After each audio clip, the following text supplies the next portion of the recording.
We've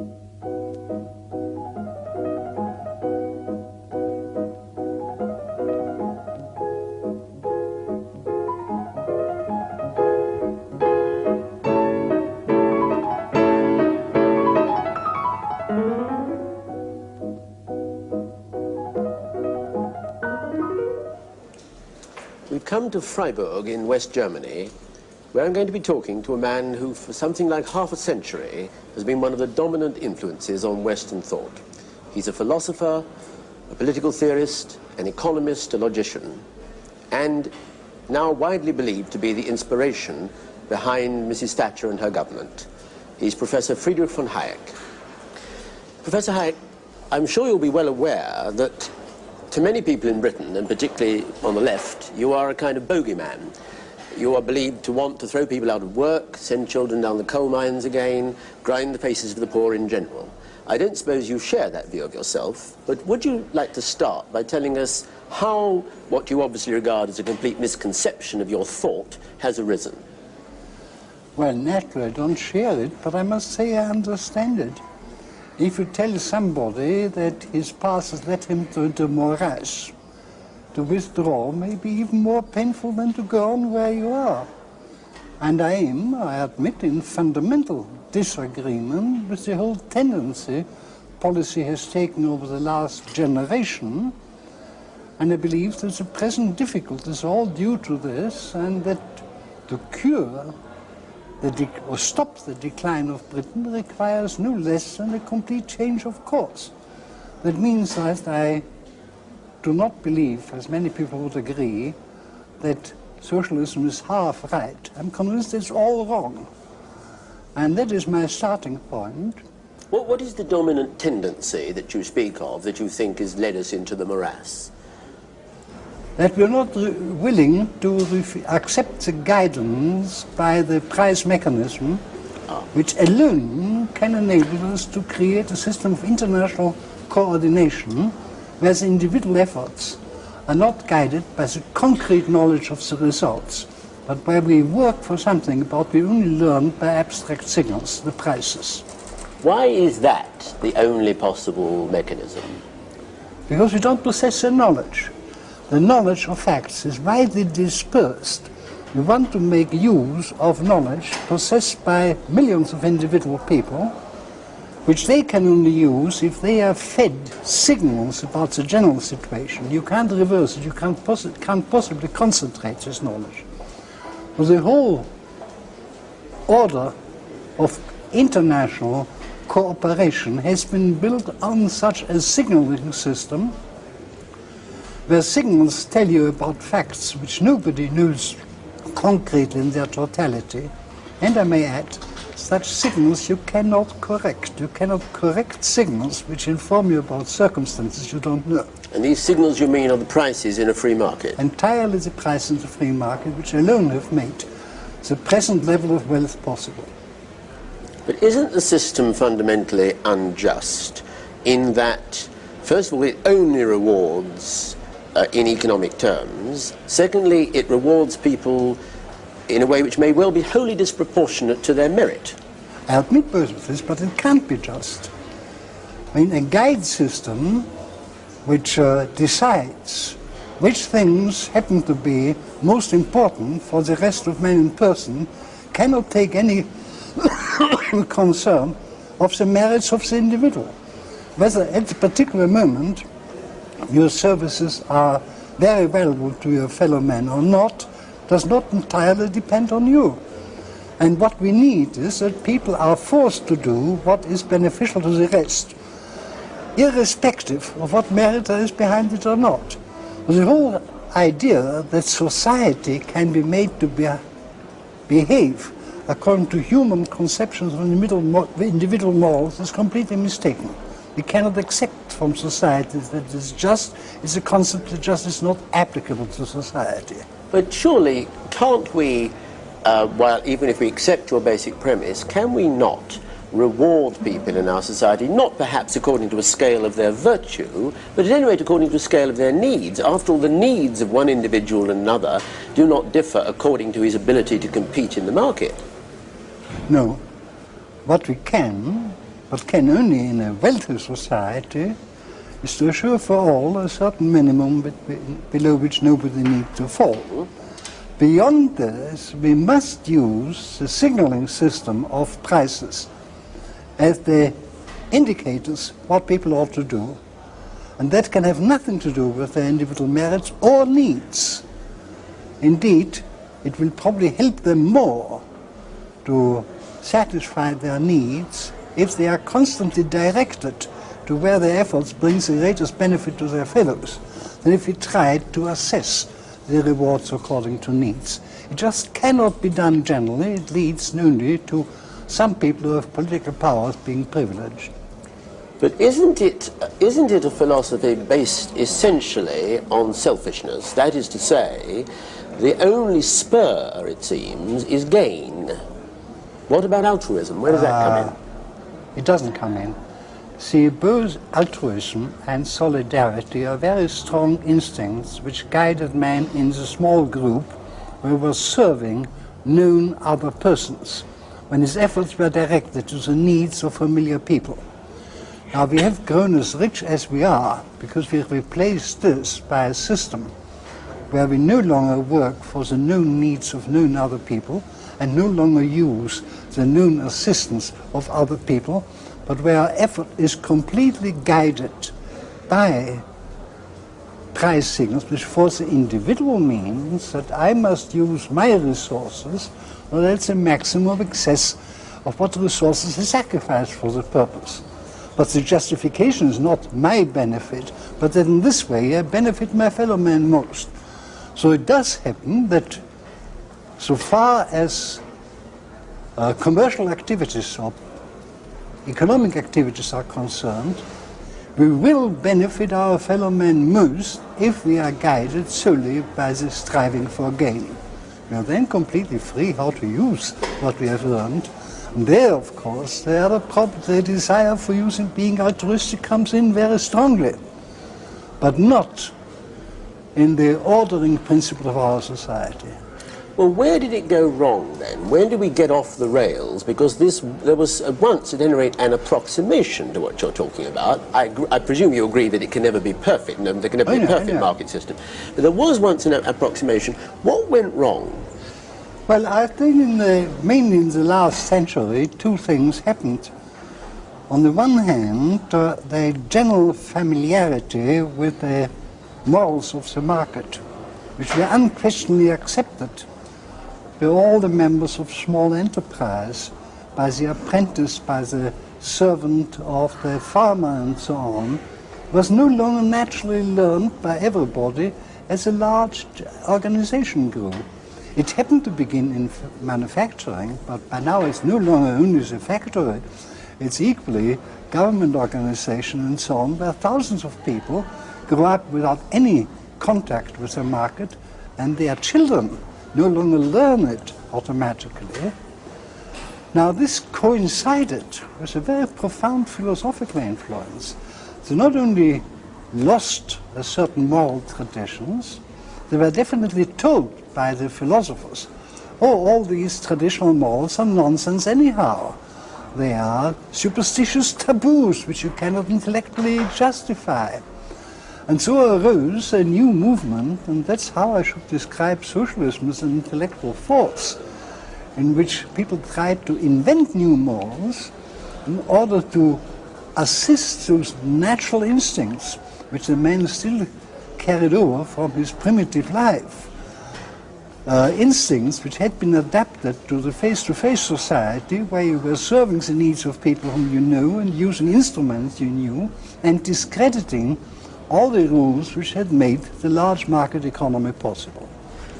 Well, but both halves of this, first the fact that people are more and more in large organizations insulated from the market on the one hand, and the new philosophical tradition on the other, are not confined to Britain, are they? Is this a disease of the whole Western world? Well, Britain is merely ahead of the rest of the world, and I think there are two reasons for it. One may surprise you, but in a sense, the leading British thinkers were more intelligible than elsewhere. Intelligible or intelligent? Intelligible. Ah. I think nobody but a fanatic would take Marx seriously. But when H.G. Wells and Bertrand Russell and Bernard Shaw explained this had an enormous influence. And I believe a great part of the British public were thinking in socialist terms as a result of this education.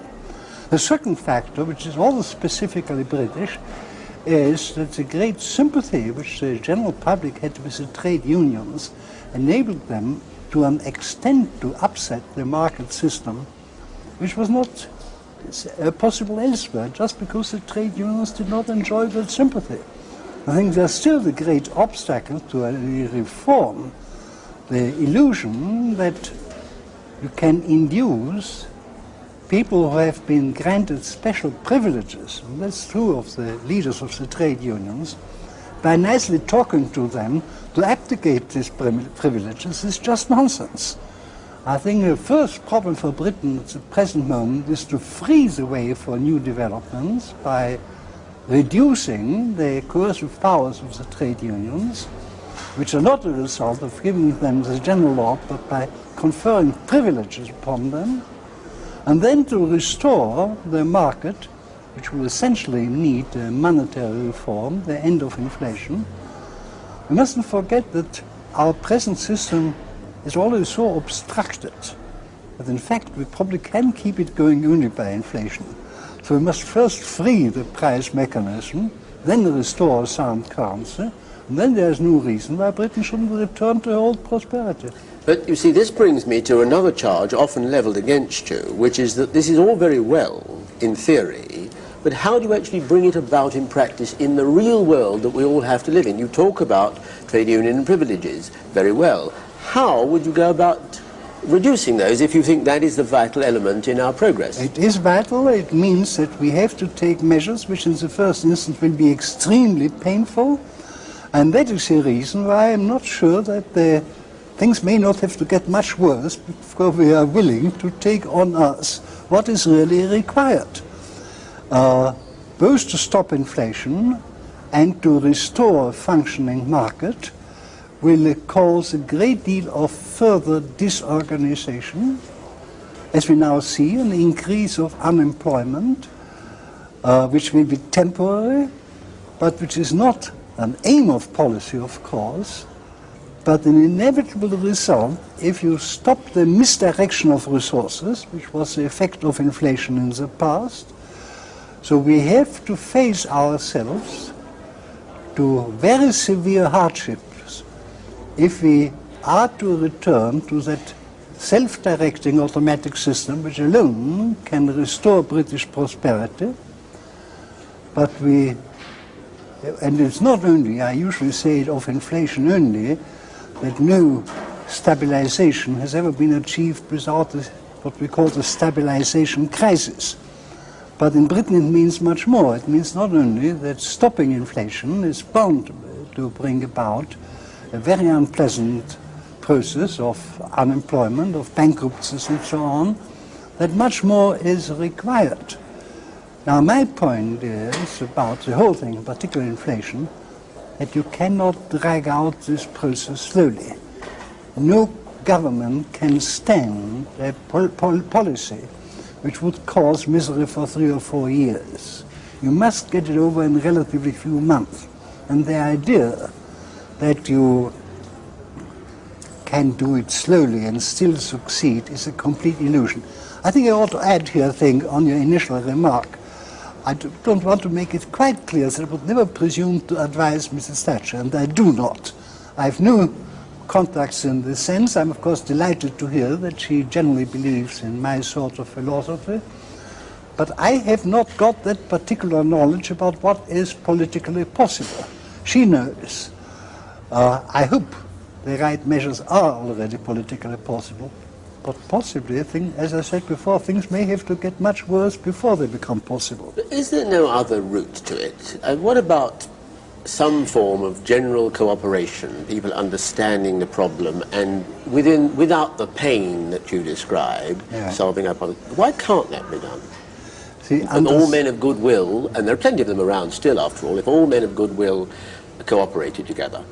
understanding the problem would show them that it means adaptations to facts nobody can possibly know. That for this purpose we have to return to an automatic system which brings this about, which takes into account much more than anybody knows, which involves all these changes in the present structure, which people so intensely hate. And unless you take the power from them to prevent things they hate, you will never get the adjustment which is necessary. How are you going to take the power to prevent people obstructing developments which they will hate? Because people do have, there's a lot of entrenched power, after all, in a society like Britain. How do you diminish that power? I'm afraid it will have to begin by diminish the powers of Parliament. I think it's Parliament which confers all these powers, and does so every time everyone complains, and he is given a new power to protect himself against other things. And I think it really begins with the idea of an unlimited legislature, called a legislature, which in fact can order any particular administrative measure it likes. Mm-hmm. So elective dictatorship, as we now come to call it. Yes, if we like to call this. But my concrete suggestion on this has been to divide true legislation, laying down of general rules, and government between two different democratic elected bodies, where the one lays down the general rules, the other governs under these general rules. But that means, I think, a recovery of old political ideals, a conception of what the law means, which will take a very long time. I have been working on this, but I have no illusion that this can have any effect in solving the present crisis of Britain. Well, if you believe that one of the things we have to do is to diminish the power of Parliament, to make it less absolute, then since only Parliament can legislate for that, you are asking people to do the one thing which history seems to suggest nobody ever does, voluntarily to relinquish a power they have. Do you expect Parliament ever to get around to doing that? Well, if it is true, which I'm not quite certain, but which I hope, that the ultimate power is the power of the people, yes, not of Parliament, certainly, then it may well be that the people discover that they have given Parliament powers which they don't really want it to exercise. I think you first have to convince the people they can limit the powers of Parliament, and then a new Parliament may act more reasonably. Well, I wouldn't say we may be in a position to act more reasonably than the present Parliament is. The politicians are largely driven by our system to do a great deal of nonsense. It's not that they are stupid, they can't do otherwise. Now, all this must presumably, in your philosophy, be directed to an end. It's not gain and material improvement are not, I imagine, ends in themselves. They are an end, an important end, but they can't stop there. What lies beyond it for you? Well, that depends on the individuals. Our task, and the common task, is to provide means for the greatest variety of purposes. And I want to leave the individuals to have a maximum of means available for their individual purposes. And I think that inquires that nobody else decides for them for what purpose they are to use it. But that's a common organization. Well, not the common. There may be common organizations for ideal purposes, but the compulsory powers of government are solely directed to providing the people with means which they can use for their own purposes. That is my fundamental conception. Would you say that your idea of liberty itself, which obviously is the framework within which you think and operate, is derived first, at any rate, from economic liberty, in a sense that it all hangs upon that? Well, I wouldn't put it quite that way. I certainly came to understand what liberty means by studying economics. That liberty is not a natural liberty in the Rousseauian sense, but something which the law gives us by protecting us against the violence of others, including government. But I believe what originally was for me an economic approach stands the test of its general validity. It's more easy to see in the economic field. And see, at the present moment, you have the very curious phenomenon in the world. It's a revival of liberalism, which did not start among the economists, is now due to the economists. I'm trying to keep an international society of scholars alive who believe in my sort of liberalism. It consists almost exclusively of economists. They're the only one who are beginning to see the dangers which we are approaching. Of course, the instrument, as far as I understand your philosophy, for all this is law, isn't it? To you, the law is perhaps the bedrock on which everything else rests, the rule of law. Surely. Now, however, do you not agree that law itself can be unjust in this sense, that law is made by people, by human beings, and they tend to make it in their own interests? Yeah. The game laws of the 18th century were devised to prevent poor people taking the pheasants and the rabbits of the rich people. Now, won't that always be so, that law is made in the interests of those making it, and the rest are shut out? And that therefore the protection of the law is, in a sense, illusory. I'm glad you raised this problem, because it shows very beautifully how the prevalence of a political philosophy can keep the law in the right limit. In the 19th century, I think this conception that only that was law, which was a general rule equally applicable to all, and giving us all the same chances and advantages, has become very generally spread. It's in trying to help particular people that we have destroyed this conception of law as a general rule. So, surely, preserving the kind of law which I want presupposes a sort of general philosophy, which in an imperfect form existed. And if you look into the writings of Tocqueville or even Burke already, or Lord Acton, you have a very highly developed philosophical basis for the conception of the rule of law. But while the people are still being praised, they're no longer read.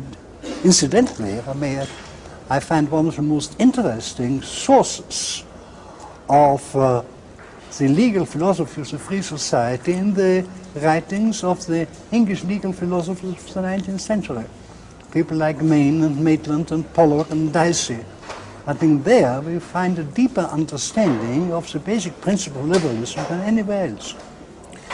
You know, it seems to me, to some extent at any rate, that you are demanding something that is impossible, that your beliefs, the execution of your beliefs, the solution to the problems you propose, seem to depend on people in general, I don't mean their leaders, but the whole people, being infinitely wiser than is likely in the ordinary run of human nature.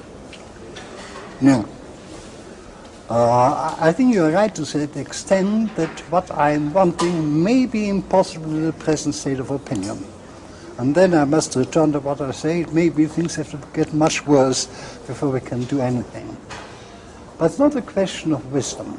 Ultimately, all our moral institutions depend on more or less irrational traditional beliefs.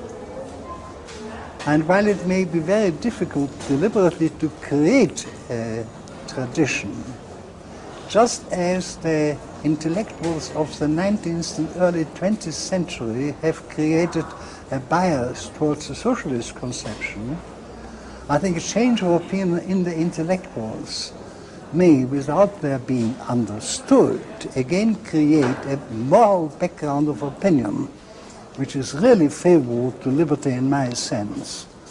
But it may, of course, mean that the kind of reforms which I want may come only in 100 years' time. Well, the British don't exactly have a reputation for paying great attention to the intellectuals, do they? No, they don't. But I mean, we like to think of ourselves as essentially a pragmatic people. Yes, but I think on that particular point, one of very few where John Maynard Keynes was very wise, that most politicians ultimately spout the ideas of the intellectuals of a generation or two ago. Yes. And in that sense, it's equally true of the British. It's equally true of Keynes and his influence, I may say. Exactly. Even more so, in fact, yes. So in the long run, opinions are being made by thinkers, even if they have no influence on current affairs. Well, now, you are almost exactly, are you not, the same age as the century. And in that century, the world has come to an end several times. 2 world wars, the rise of modern totalitarianism, the hideous atrocities that has led to new barbarisms that sometimes seem springing up almost daily in various parts of the world, don't you feel, or do you feel, I want to know, that the whole world in one way or another is sliding down to some form of extinction, not necessarily nuclear extinction, cultural suicide, if you like? Are you pessimistic in that sense or optimistic? On the whole, pessimistic, although my formula, which I've used many times already, is that if the politicians do not destroy the world in the next 20 years, there's good hope. Because there is everywhere a young generation springing up among not only economists, thinkers, who see most of the defects. And so if you survive the next 10 or 20 years, I think there's quite good hope. Of course I'm working for a chance of surviving it, but for the time I still have to live, I'm very pessimistic, I admit. What about your attitude in this respect, pessimism or optimism, about Britain herself? You have put forward solutions to our problems, as others have. Do you think, in fact, never mind the should and the shouldn't, but do you think, in fact, we are going to solve our problems? Of course, you argue that there is only really one way in which we are to solve our problems, but do you think we will, in fact, in some way or another, achieve it? It's touch and go. I believe if Mrs. Thatcher had the full support of her parties, there was a very good chance that we would. No more than a good chance. But I'm becoming more and more apprehensive. I think it is becoming quite clear that there are people who are conservative in the old sense, afraid from too drastic measures.